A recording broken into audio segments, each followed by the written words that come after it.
Hello everyone, my name is Parneet Kaur. I upload videos related to IELTS on daily basis. So today I am here with writing module. Okay students, कल मैंने writing task 2 के tips पे video upload की थी, तो आज उसका second part है। कल मैंने आपको ये क्लियर किया था कि हमें राइटिंग में कौन से थिंग्स अवॉइड करने चाहिए और किन चीज़ों का ध्यान रखना चाहिए और हमें किस टास्क में कितने बॉडी पैराग्राफ्स बनाने चाहिए। तो स्टूडेंट्स, आज हम डिस्कस करेंगे टास्क रिस्पॉन्स। देखो, आपको पता है जो टास्क रिस्पॉन्स है वो बहुत ही इंपॉर्टेंट थिंग है। आपने बहुत सारे टीचर से सुना होगा कि टास्क रिस्पॉन्स सही होना चाहिए 6 बैंड के लिए। तो आपने टास्क रिस्पॉन्स बहुत बार सुना होगा, बट आपको एग्जैक्ट पता नहीं होगा कि टास्क रिस्पॉन्स होता क्या है। आपको लगता होगा कि हमारी वोकैब बहुत अच्छी है, हमारी ग्रामर बहुत अच्छी है, but due to task response कि मेरे बहुत कम स्कोर आ रहे हैं और मैंने टास्क रिस्पॉन्स भी सही लिखा है, फिर भी टीचर्स क्यों बोल रहे हैं कि टास्क रिस्पॉन्स रॉन्ग है। तो आज मैं आपको बताती हूँ कि एग्जैक्ट टास्क रिस्पॉन्स होता क्या है। पहले तो आप मुझे एक बात बताओ कि जब आपको कोई भी खुद को इंट्रोड्यूस करने के लिए पूछता है, इंट्रोड्यूस का मीनिंग क्या होता है? अपने बारे में बताना, अपने आप को इंट्रोड्यूस करवाना। अगर मैं आपको इंट्रोड्यूस करने के लिए बोलूँ, आप मुझे अपना नेम बताओगे, अपनी क्वालिफ़िकेशन बताओगे, अपने फ्रेंड की बात नहीं करोगे, अपने नेबर की बात नहीं करोगे। उसी बेस से जो टास्क में क्वेश्चन में लिखा है जस्ट उसको मोल्ड करके लिखना। जो स्टेटमेंट है जस्ट उसको मोल्ड करके लिखना, अपनी तरफ से एक भी वर्ड ऐड मत करना, उसको बोलते हैं टास्क रिस्पॉन्स। आज मैंने एक इंट्रोडक्शन ली है जो कि मेरे किसी स्टूडेंट ने लिखी हुई है, ठीक है।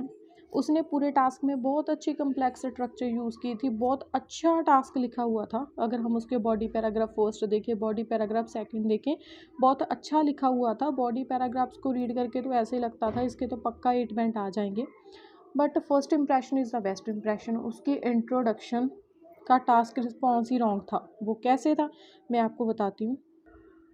देखो, इसमें हमारा क्वेश्चन क्या है, nowadays people tend to change careers during their life.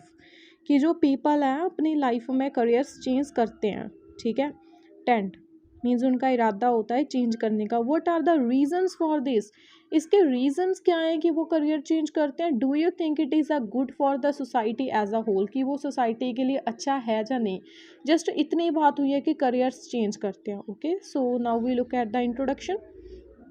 अगर हम इंट्रोडक्शन देखें, it has been seems that, पहली तो बात हैज़ बीन के साथ आईएनजी लगता है, चलो उसको तो छोड़ दो, हम टास्क रिस्पॉन्स की बात कर रहे हैं। It has been seems that after the कोविड-19 सिचुएशन। अब स्टूडेंट्स, जो मैंने पहले क्वेश्चन रीड किया था वहाँ पे कहीं पे भी कोरोना वायरस, कोविड-19 कहीं पे भी बात हुई थी? एक भी वर्ड लिखा था कोविड-19 के रिलेटेड? नहीं लिखा था ना।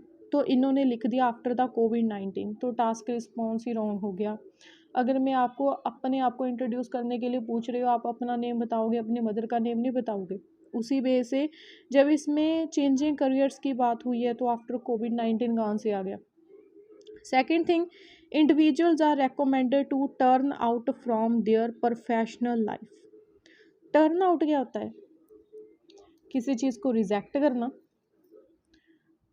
बट हमारा क्वेश्चन क्या था? करियर चेंज करना, ना कि करियर को रिजेक्शन देना। From their professional life, job and work.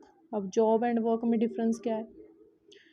There is much evidence to suggest that has had the affective repercussion on each life. चलो जे लाइन मान लेते हैं कि कुछ हद तक टू सम एक्सटेंट जे करेक्ट है, बिकॉज उन्होंने पूछा था do you think it is good for the society or not, ठीक है। तो इन्होंने बता दिया कि अफेक्टिव रेपरकशन है, गुड है सोसाइटी के लिए। ओके, नेक्स्ट लिखा है this essay will not only root cause. पहली तो बात, जे वाला रूट वे वाला है जो हम रास्ता फाइंड करते हैं, ठीक है। और स्टूडेंट्स ने अगर जे गलती से भी लिखा है दूसरा रूट लिखना था, तो रूट एंड कॉज दोनों सेम होते हैं, तो रूट भी लिख दिया और कॉज भी लिख दिया। उसके बाद but also provide relevant instances with my preference. Preference क्या होता है? अपनी चॉइस। कि मैं आपको एग्जाम्पल भी दूंगा, बट मैं अपनी चॉइस से दूंगा। तो अब देखो स्टूडेंट्स, आज आपको डेफिनेटली क्लियर हो गया होगा कि टास्क रिस्पॉन्स होता क्या है। टास्क रिस्पॉन्स होता है किसी चीज़ को एग्जैक्ट लिखना बट वर्ड्स चेंज करके लिखना। जैसे हमारे क्वेश्चन में नावा डेज की बात हुई थी, पीपल की हुई थी, change careers during their life. But इसमें तो जो टॉपिक था मुझे एक ही वर्ड मिला है, जस्ट वर्क मिल गया, जॉब मिल गया, और चलो मुझे इतना करेक्ट मिल गया कि इफेक्टिव रेपरकशन है। बट ये सब बातें कहाँ पे है, स्टेटमेंट तो 3 लाइन्स की थी और इन्होंने 1 2 3 4 5 6 पता नहीं कहाँ से वर्ड ऐड कर दिए, कोविड-19, टर्न आउट, तो ये सब पता नहीं क्या लिख दिया। और जहाँ पे उन्होंने लिखा है ना, but also provide relevant instances की, मैं अपनी इंस्टेंस भी दूंगा, तो जहाँ पे जी आना था, but also discuss by it has good impact on society as a whole, because हमारा जी क्वेश्चन था। तो student, this is the task response. यही रीज़न होता है कि आपका इतना अच्छा टास्क लिखने के बावजूद भी, इतनी अच्छी वोकैबलरी यूज़ करने के बावजूद भी आपके स्कोर 5.5 रह जाते हैं। तो यही रीज़न होता है कि आपको नहीं पता कि हमने टास्क रिस्पॉन्स कैसे देना है, तो आप अपनी तरफ से एक्स्ट्रा वर्ड्स ऐड करते हो। आपको एक्स्ट्रा वर्ड्स ऐड करके क्या लगता है कि हमने बहुत अच्छा टास्क लिख दिया, हमने तो कोविड-19 लिख दिया, आज के टाइम की लाइन लिख दी, पता नहीं हमें हमारे कितने अच्छे स्कोर आ जाएंगे। हम जे थिंग्स एग्जाम्पल में लिख सकते हैं, इंट्रोडक्शन में नहीं।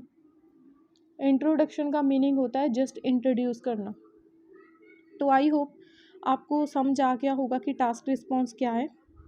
तो मैं कल की वीडियो में आपको ये बताऊंगी कि हमने इफ़ेक्टिव इंट्रोडक्शन कैसे लिखनी है, ताकि जिससे हमारा टास्क रिस्पॉन्स रॉन्ग ना हो। So if you really like my videos, please share and subscribe, and also tell me in the comments whether you like my videos or not. Thank you.